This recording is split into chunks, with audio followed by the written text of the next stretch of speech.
Hello, welcome to the underside of my desk. I have retreated here searching for good audio quality, and I have a lamp and sellotaped phone to act as lighting.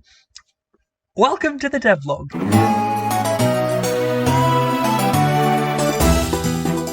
Yes, the first devlog for a game I've been working on in C++ with SFML for a few months now. So, why start the videos now though? Reason number one, when you're working from the ground up, the first few months is just going to be making sure that you have something to make a game out of.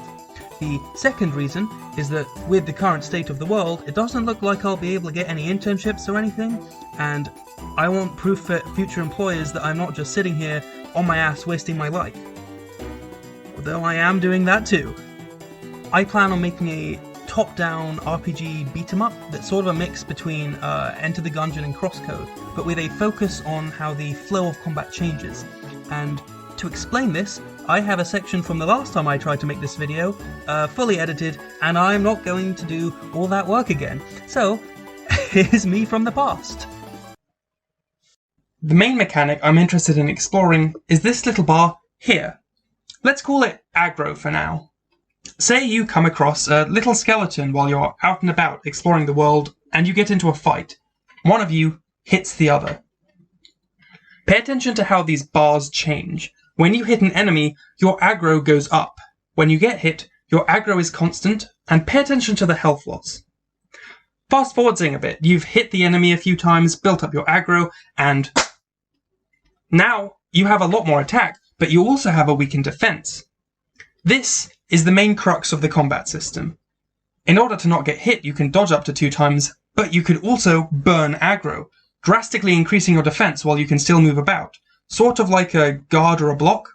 But if you'll remember how aggro works, not only will your resistance spike, your base defense will raise, but your attack will lower towards a default level. It's this dance between gaining and burning aggro where the depth of the system will lie. If you're on low health with high aggro, do you jump in seeking to end the fight before you can make a mistake? Or do you act more carefully, burning aggro, controlling the fight, leaving fewer openings, but leaving you at risk for longer? There can be lots of interesting scenarios created by this, such as bulky enemies that can heal the other ones. Do you take them down first, then take their allies out slowly as you like? Or do you punch through their allies, overwhelming their healing with your aggro? Cool, back to me in the present. I'm also planning on adding some light puzzle and RPG elements to the game as well, but I'll deal with that after finishing what I want to do with the combat system. After all, if you get a quest where the quest is to go and do some more combat, but the combat wasn't that fun to start with, the game's still going to be boring. So, that's what I'm trying to make. But what about what I already have? Well, I can whip up a tile map in the tiled editor, and then run it through this Go program I've written, allowing it to then be read into the game. I have various controls over the camera, such as shake, go to a point, and then make it pan at either a set speed or a relative speed, which will be useful for cutscenes or effects. You can also transition screens now, although there isn't a nice fade effect quite yet. And as you can see, the camera is locked inside of the tile map, meaning you can't push it out anymore. Also, take a look at this water here. Behind the scenes, the map is just a series of numbers, which points to specific tiles. So, the way I'm making this animate is just by changing what tile that number is. This means that even if there is a lot of animation on screen and in the map, there won't actually be any changes in performance like there would be in some games. It can also be used in the future if I wanted to change the state of the world, like if I wanted certain doors to open, or a bridge to appear for a player, or melt ice blocks allowing a path to go forwards. You get the idea. There are various other things set up in the code as well, like the start for a particle system and support for enemies, but they aren't quite visible yet.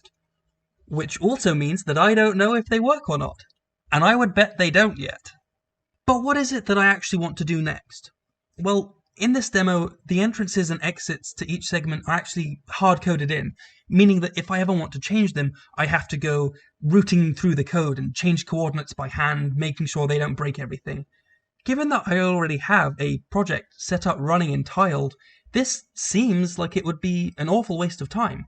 And in fact, in the current project, I already have objects in place to tell the game what to do. It's just that Neither Go nor C++ has any way of doing anything about them. Therefore, the first thing I want to do is to change this. This way I can have as many levels as I like, add them and change them as I please, without actually having to touch any code.